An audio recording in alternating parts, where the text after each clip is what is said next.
Alright, we'll start with the computer here. Post 437. Like everyone else on the internet these last days, I just wanted to say bye, and thanks for reading my little blog for so many years. It's been fun, hasn't it? So many deep conversations, so much philosophy. Okay, it was mostly cat pictures and bad puns, but still.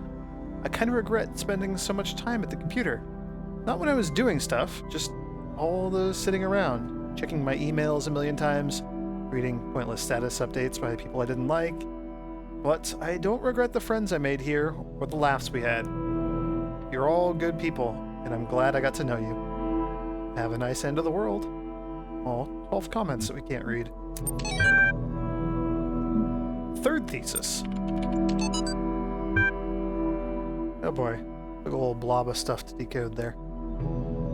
Idea for a universal history with a cosmopolitan purpose. Let's try that again. Let me get a sip of water.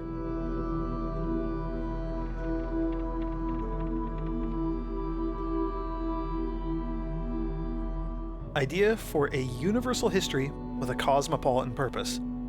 It remains strange that the earlier generations seem to perform their toilsome labor only for the sake of the later ones, to construct for them a step from which they can raise higher the edifice that nature then intended.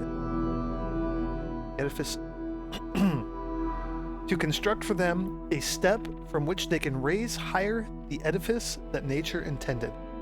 And only the latest of all generations have the luck to inhabit the edifice that a long line of their ancestors unintentionally constructed. So another thing from Immanuel Kant. Oh my gosh, so many letters, so many things. As puzzling as this may be, it is equally necessary if one assumes the following.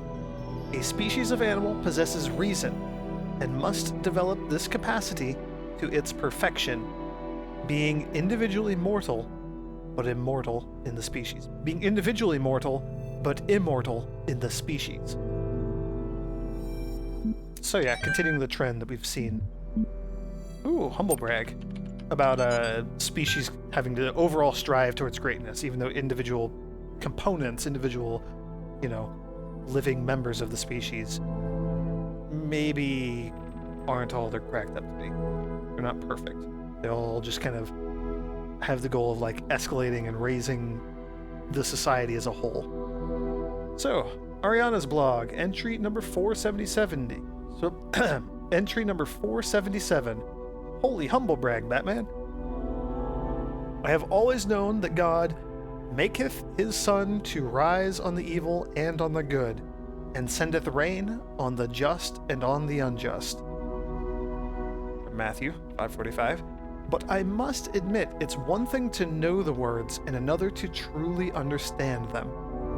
Though I am certain that my faith is true, that does not make me special or exempt me from suffering.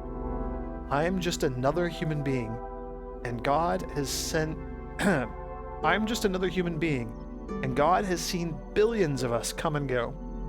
And I have to say, this is surprisingly hard to accept. I always thought I was humble, but now I'm realizing that I was very proud of being humble.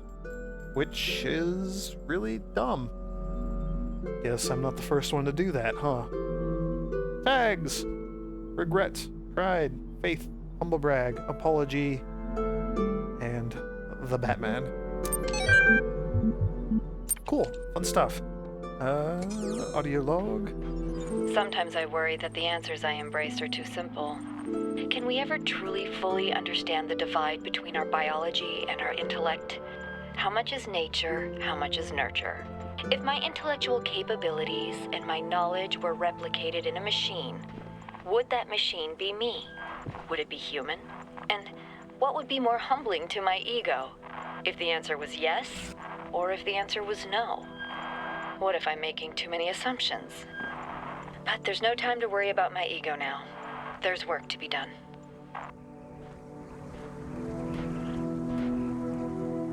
Oh man, look at those snowy mountains off in the distance. I say, and then immediately turn and stare at the rocks on the ground.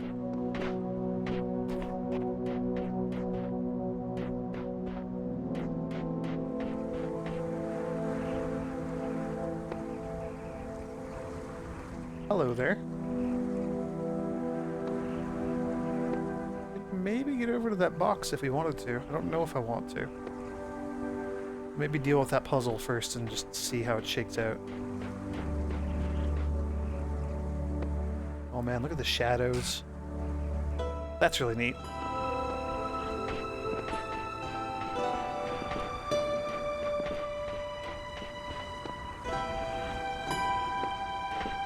Thought I saw a thing on the wall there.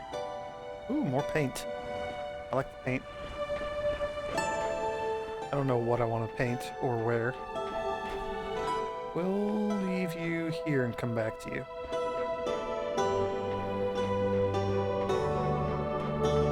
Is there anything else of interest here?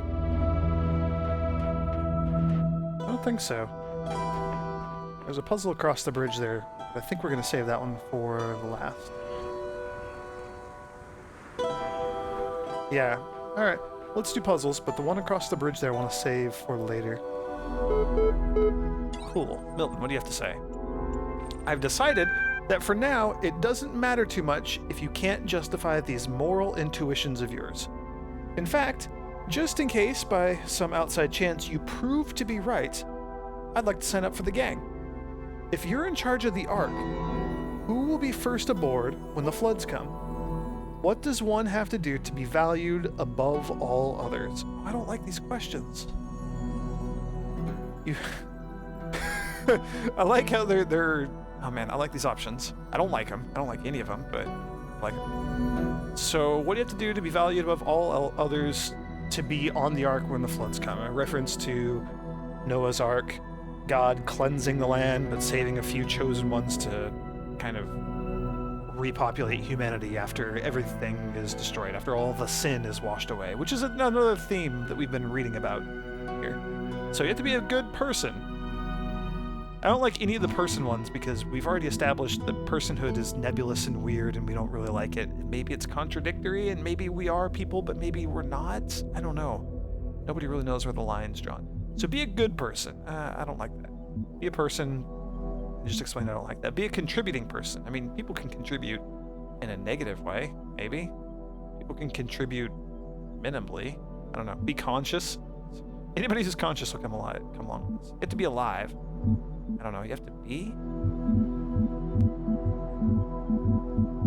I don't know. I don't know how to explain this.